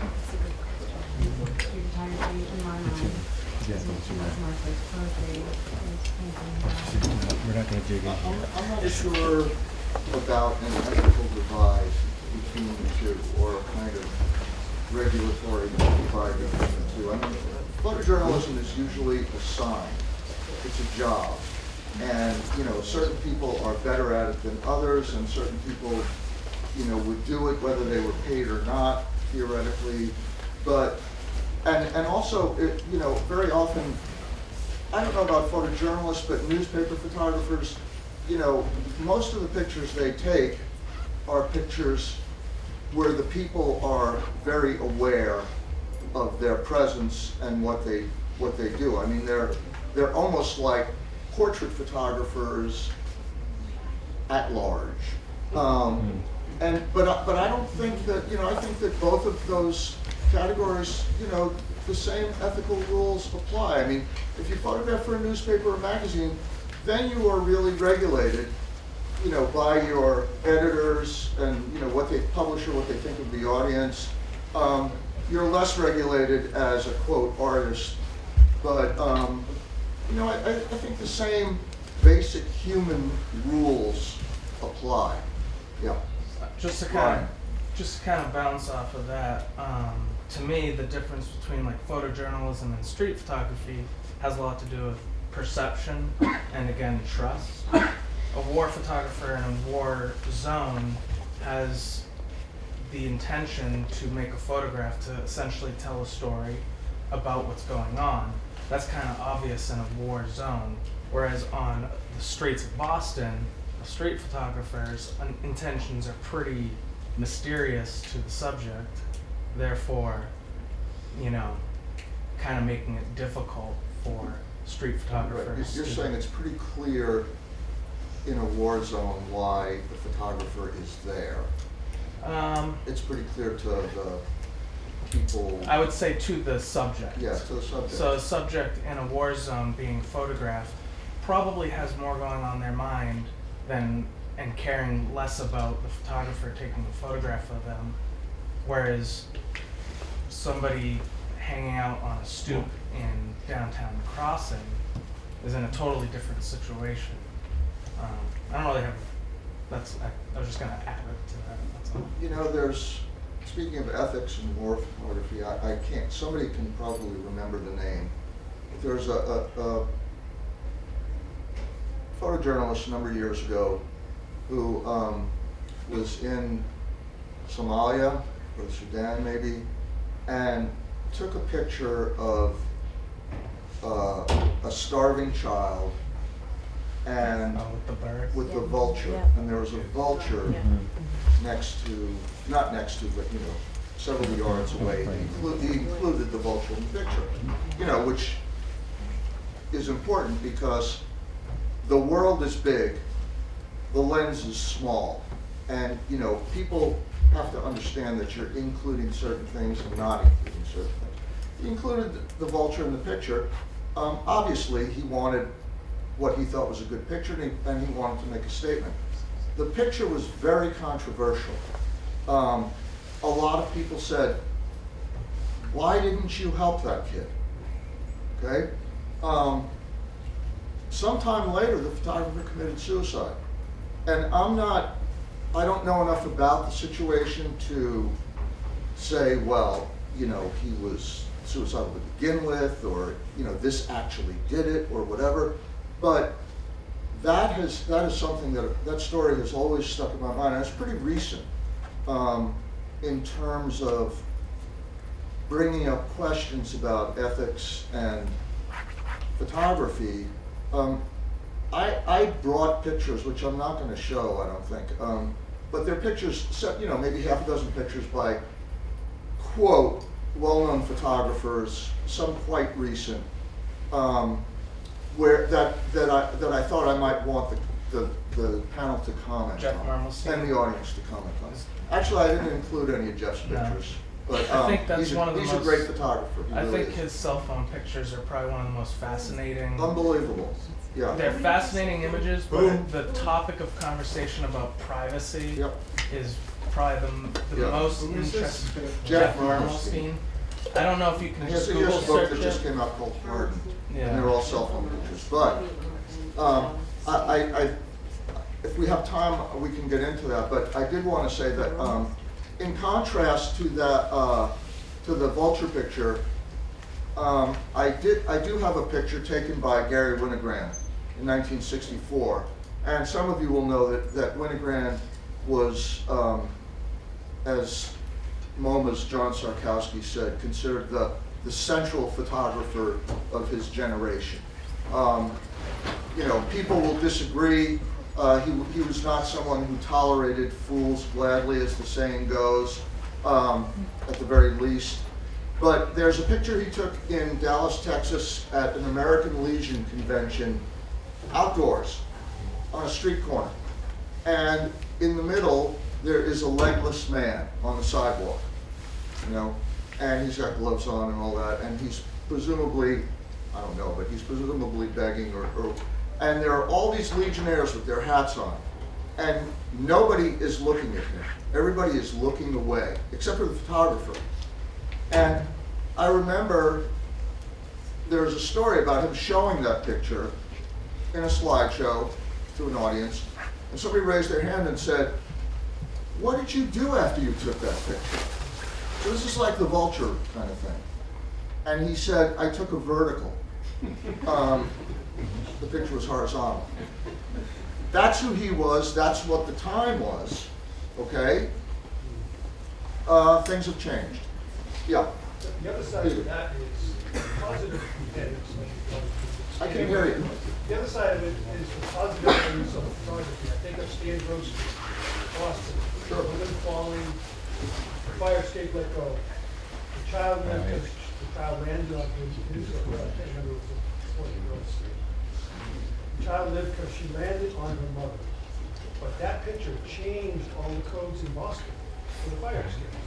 So there are some really, really good ends of Absolutely. news photography. There's no question, there are many stories about how photographers changed legislation. Child labor laws in the early 20th century. Yeah, Lisa. I was wondering if we could go back to something you mentioned before about the upskirting picture that could take us a little bit into the future, where you mentioned that the the law is not at all up to date with the technology. That's right. And you mentioned something like, it needs to get there.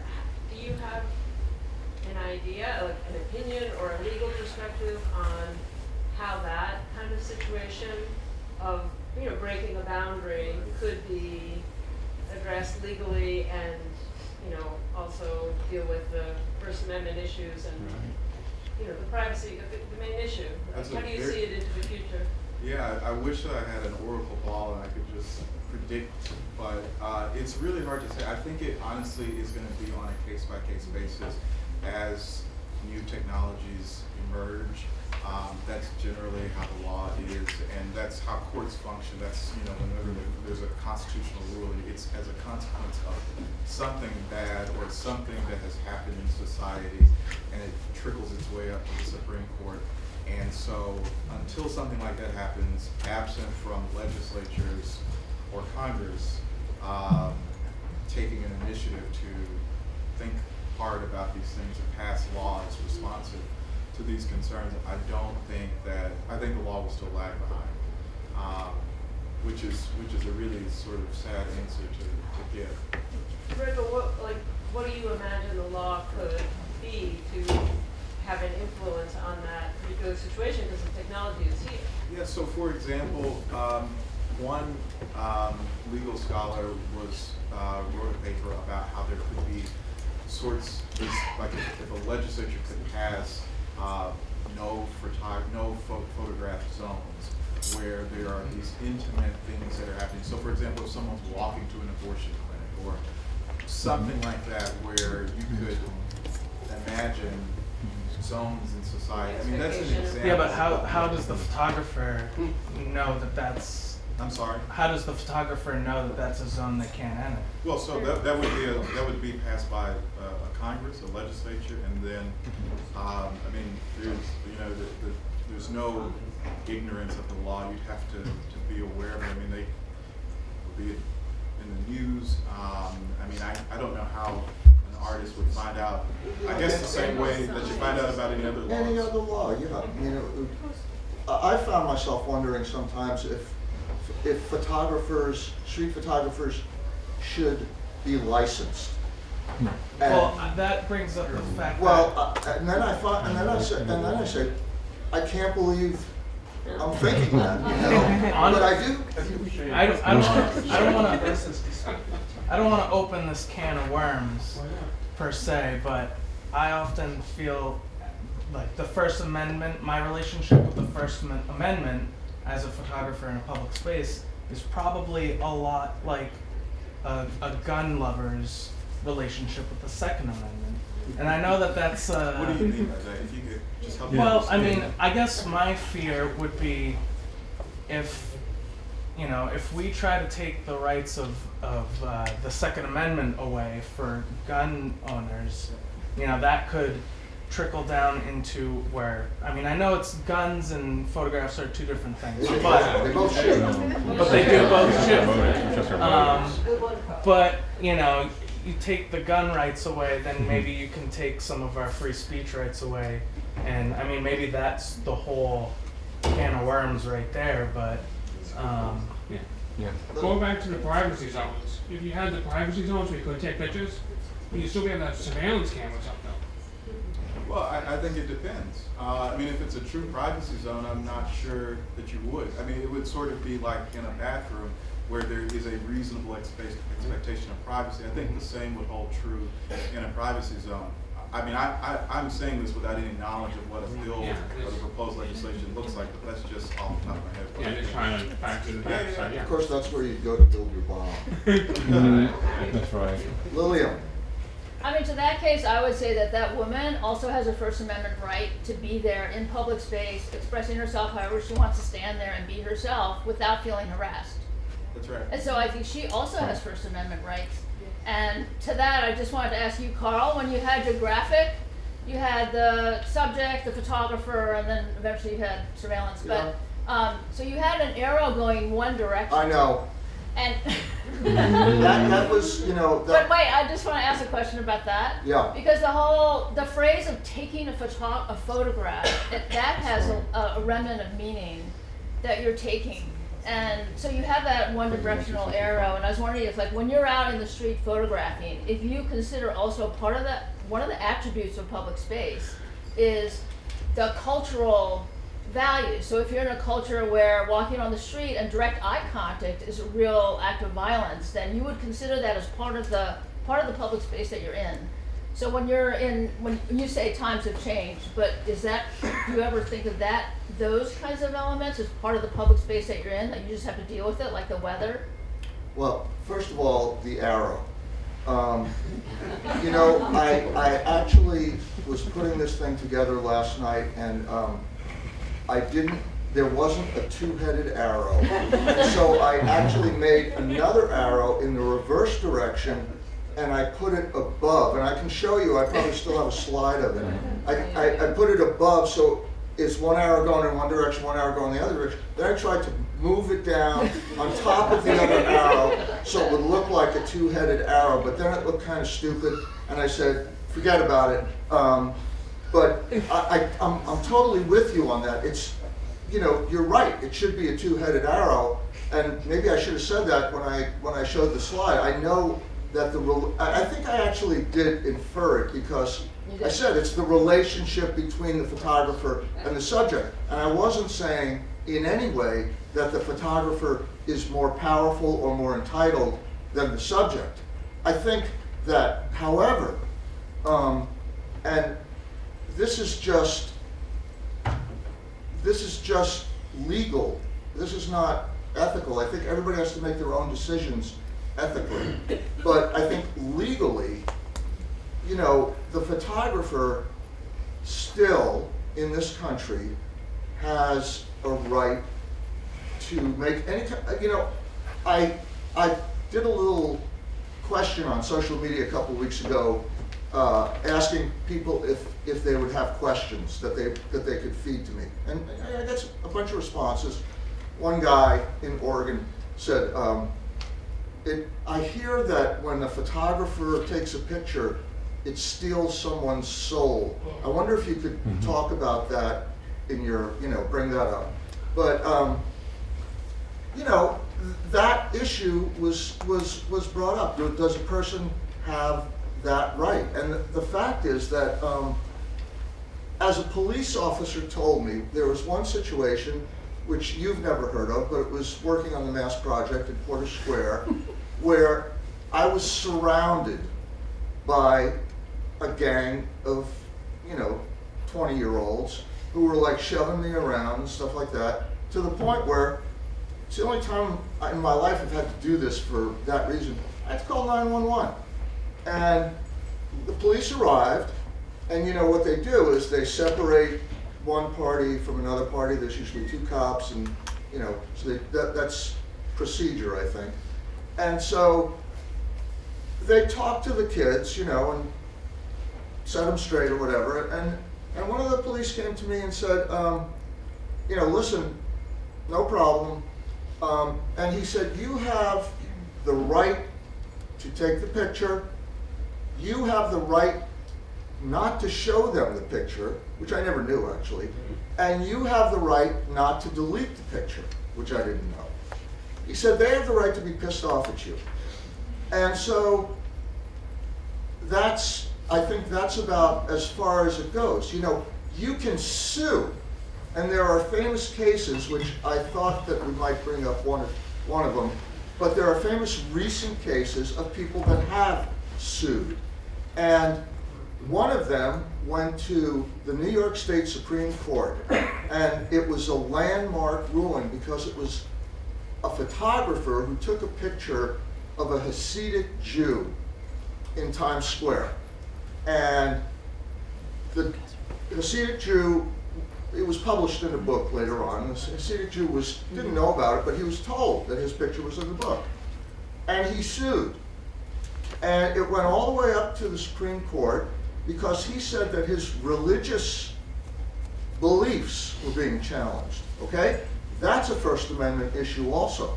So it was freedom of expression versus, it was First Amendment versus First Amendment. And Philip Lorca de Courcia, the photographer, won. What? I just wondered who it was. Yeah, it was Peel de Courcia.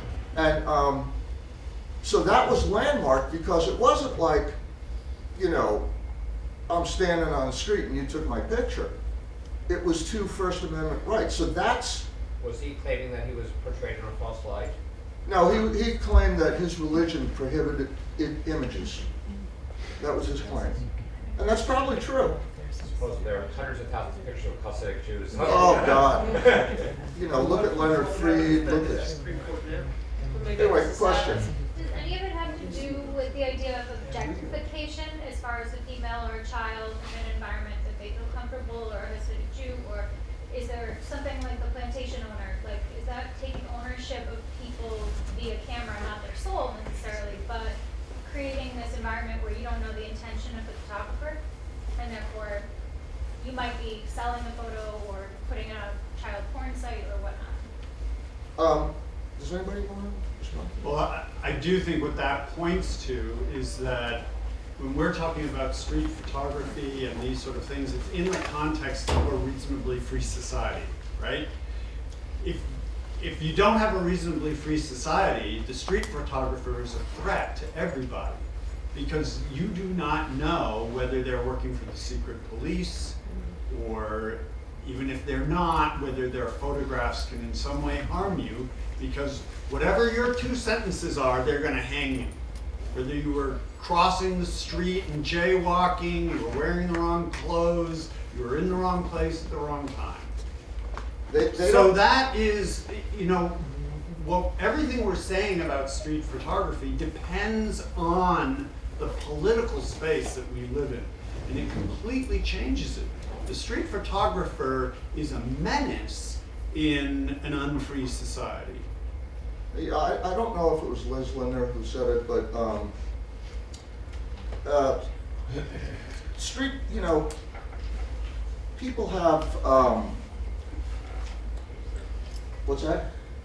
Oh, I'm sorry, okay, I'm sorry. It's, I've been in situations where, you know, it's very questionable. And I think that right now we live in chaos. Now, one thing that could solve that chaos is a dictatorship. The trains could run on time. But we do have to avoid that, especially now. So you really have to weigh it, you know. What's important? How important is this? You know, the person that you took a photograph, like Liz, I don't know if it was Liz who said it, but might have just, they don't know what you're doing. They have no idea because they have this Rolodex in their head of what a photograph should be. You know, what a photographer should be taking pictures of and should not be taking pictures of. And everybody in our culture has that. Everybody in every culture has that. And they might be having a bad day. And they also have been walking around, you know, I wonder if people walk around all day and they know they're being surveilled wherever they walk around, and maybe in some subliminal level, they don't like it. But there's nothing they can do about it, so they accept it. And they decide that they're not going to think about it. What could the government do that is bad, you know? What possibly could happen? But they don't want to think about it. But when they see the person coming down the street with their little Mamiya 35mm single reflex camera and taking pictures, maybe there's some transference that's going on. I don't really know. But anyway, Lou. To your question, there was a famous case several years ago about that expectation you're talking about, where there was a picture published of a woman with her daughter, very famous case, landmark case for photographers, with her daughter, and it was published, and the woman sued because the point of view was talking about families that had obesity problems. The woman was obviously obese in the case, and how it transferred to the next generation. And the woman said that, and I believe she won the case in that particular case. So and that was not the intent originally. That was what was so interesting of the original reason for taking the picture. Was this something that is during the internet age or before? No, it's long before internet. Because, you know, that's a real difference between the intent and then the distribution, the publication, the contextualization of it. Well, I've talked to, I mean, I'm not sure, I just remember the case a long time ago. But I believe there was a certain level of libel Sure. that she assumed, or that at least the court did. If you demean a person in a photograph that That's becomes right, public, exactly right. that, you know, They do have the, and well, will they, win. like I say, anybody can sue anybody about anything, but you know, they would have a case. I would say. I don't know. if Fernandez has anything to say about that, but Well, that's why the news media, when they do a story on obesity, you see the shots from the neck down. They're not showing the faces. Can we hear from Yeah. the lawyer? I mean, so I guess I'm trying to figure out what's the query, the question? Whether it's libelous, the way it was portrayed. Right. So I'm not familiar off the top of my head with the elements of common law libel suit.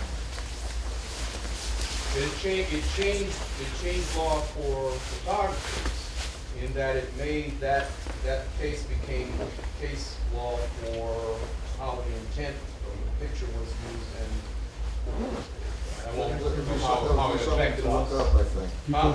That would be something to look up. Yeah. But, you know, I was thinking about when we were talking about the I see the Jew and the photograph. It wouldn't be so hard to imagine case sitting our current people and current restoration of religion feelings people have. And that could actually turn around. I don't. In other words, all those rights of photographers, you know, that you can take a photograph in any place for a person to, you know, expect this. No, I think they're very vulnerable. There's more of a trend towards privacy these days. I mean, especially in Europe, which there's always been more. But I just have one to you. If a guy looked under my skirt without a camera, what happens? Well, that's a physical touch, so that's automatically like a tort of a battery. No, because he didn't touch me. He just looked at the way he put his camera on her skirt. Right. This guy just looked under my skirt. What is her reaction? You have to prove that he did it on purpose. No, Right. she still has to be, I mean, it could result in a disturbance of the peace, if that caused alarm to the people in the area. I mean, I don't hear about my own personal, you talked about the objectivity of. It could be an assault. A child. Yeah, because you or- don't have to have You don't have to physical have touch touching for for assault. Okay. I mean, there's a range of other kinds of laws, I'm sure, like emotional distress, or, I mean, lawyers are very creative, and I think that there are. So then why isn't the same thing true of taking the photograph? well, No, that's it's the her permanence. reaction to the action of the photographer, for it to be, and of your reaction to the man looking under your skirt. Because an assault, I mean, you have to have the victim be alarmed, be afraid, be, you know, if you just kind of went, oh wow, you know, that's not an assault, but your reaction really would determine whether or not it was legally an assault. Wouldn't that fall under reasonable expectation of privacy? You can't just walk up to a random person and stick your hand between her legs. Legally, you can't do that. It's a reasonable expectation of you know, privacy. that's. I can't give you a learning. You know, I can't give you anything more than my opinion on that. Right. Massachusetts did pass an explicit law against obscuring photos in response to some incident a year or two ago. Yeah, I think I remember that. But you know, I think that, for example,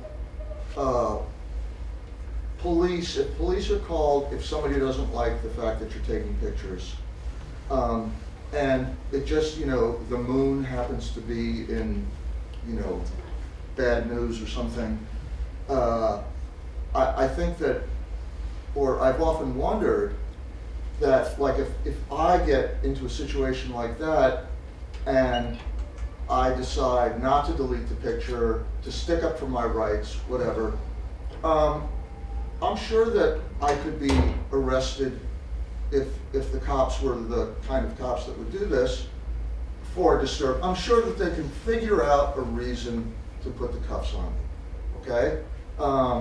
And it wouldn't be, it would be disturbing the peace, or, yeah, that's my picture. That was one of the pictures I was going to show. up? Sure.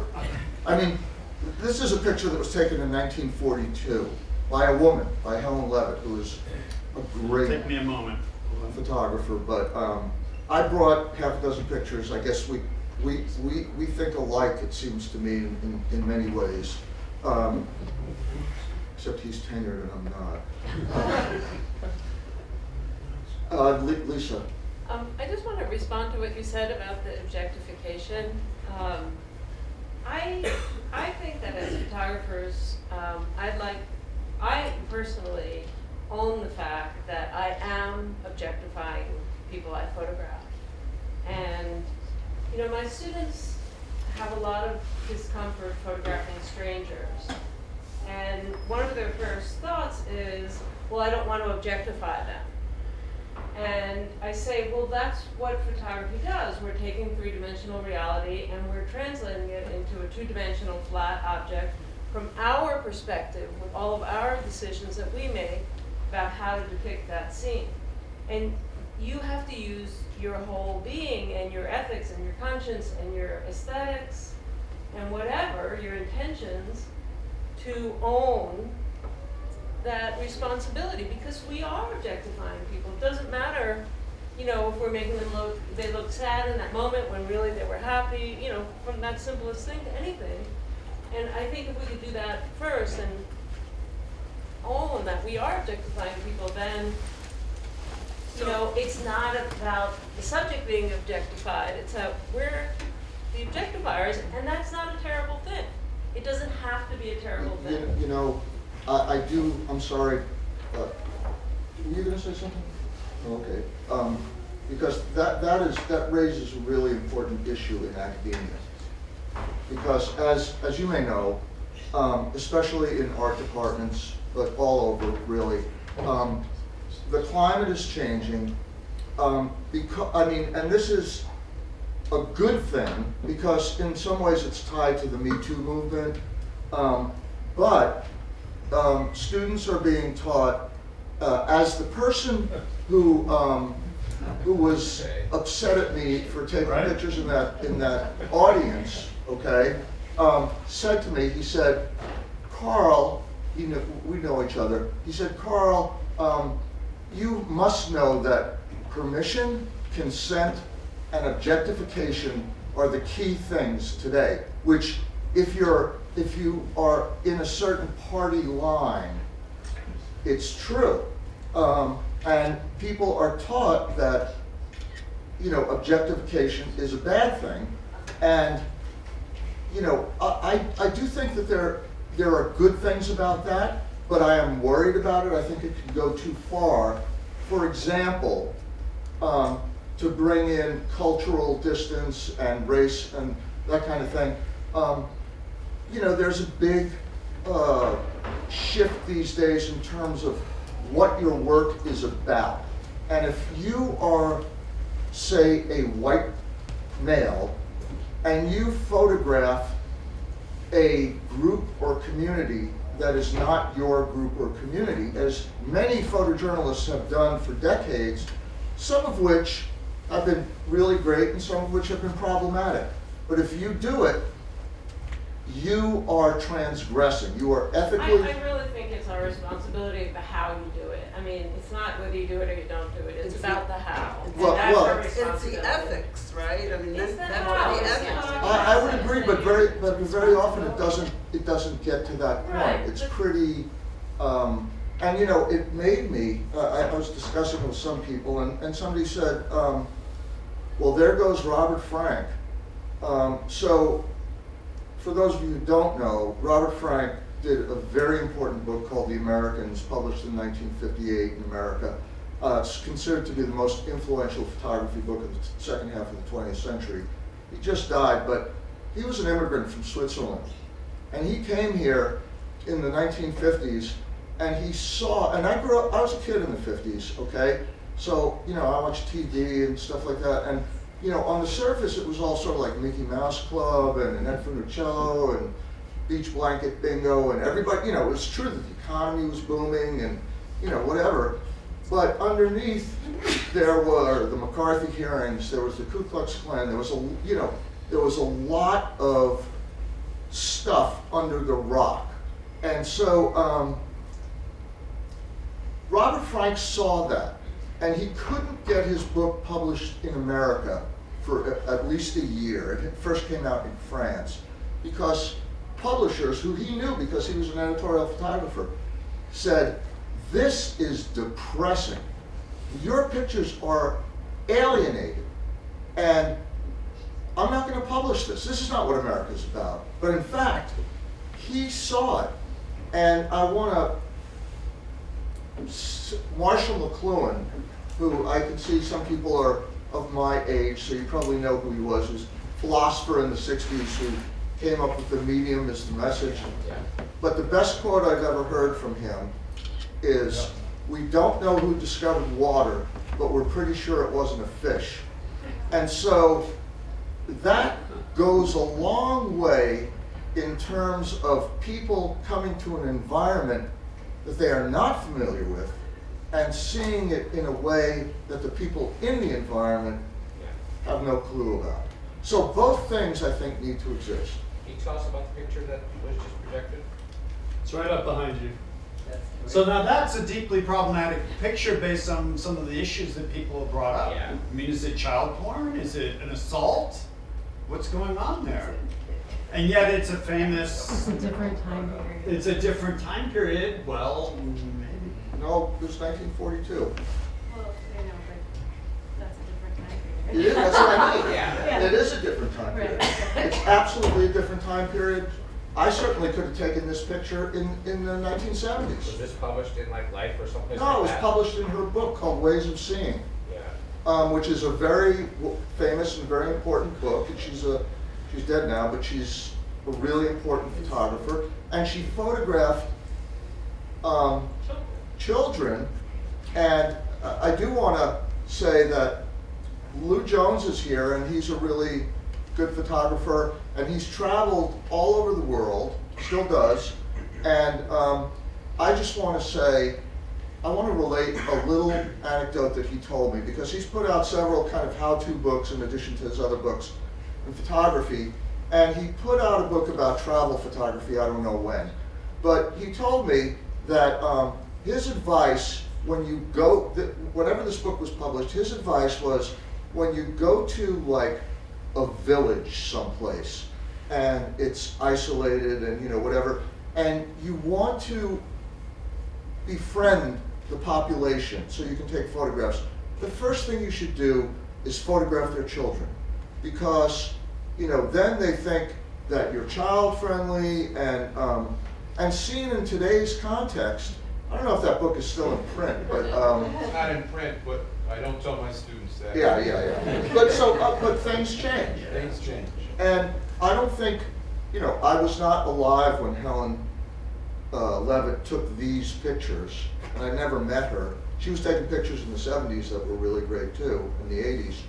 But, you know, I don't know her method of her MO, but I imagine, I think as a person, she was very shy, and I think that she probably was natural. I mean, she was naturally a great photographer, but I think she was natural for a street photographer, and I think that you can see that she has great, not necessarily in this picture, but generally you can see that she has great empathy for her subjects, really. And so, you know, a picture like this, you can look at it more than one way. And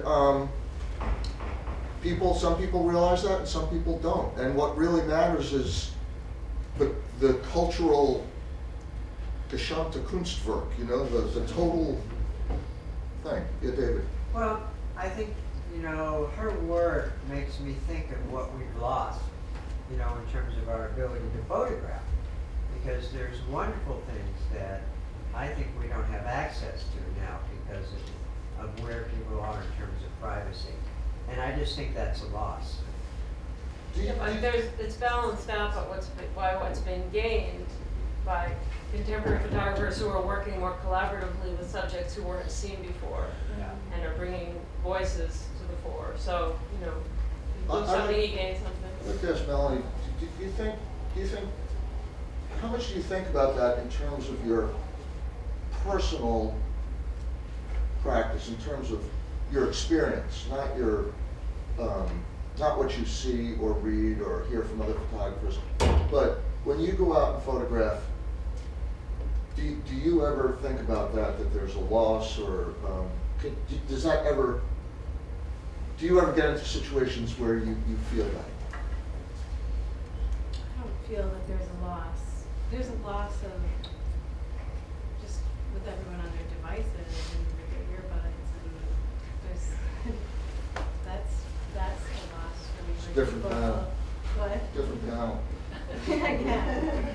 I mean, but in terms of like, I don't miss like not photographing kids tushies. You know, I mean, I don't feel like I'm limited in that area. I'm just curious, could you give an example of a way you think we lost something? I just am curious. Well, I think that, you know, Helen Levitt couldn't do these pictures now. Or you know, a woman, first of all, let's just say, she had access, I think, that a male photographer wouldn't have. She also had a false lens, which gave her an intimacy that she wouldn't have had. Explain what that is, to not everyone will know.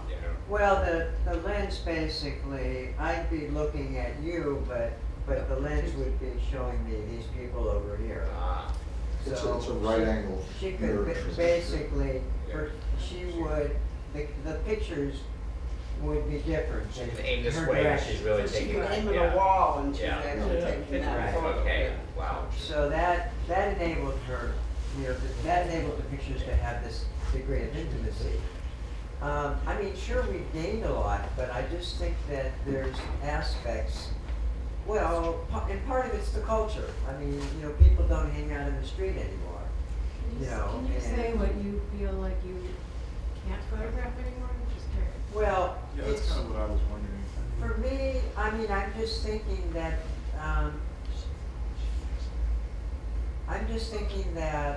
you know, the culture, that because there are all these restrictions, for example, Carl has brought it up.